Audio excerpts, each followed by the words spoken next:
দূর সফরের যাত্রী আমি, পথের পথিক একা।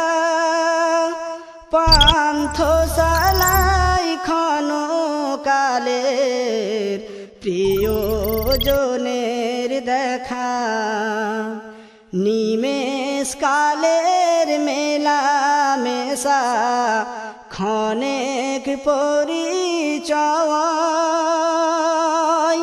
সফর শেষে ফেরার পথে কেউ যে আপন নয়।